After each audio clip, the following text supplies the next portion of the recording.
श्रीमेधा दक्षिणामूर्तिमन्त्रः।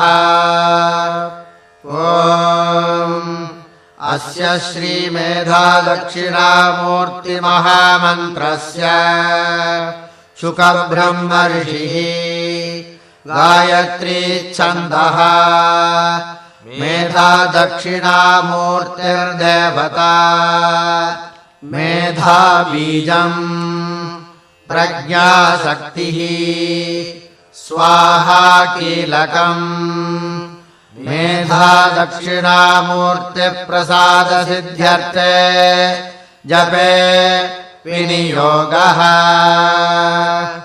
ध्यानम् भस्मव्यापाण्डुराङ्गः शशिसकलधरो ज्ञानमुद्राक्षमाला वीणापुस्तैर्विराजत्करकमलधरो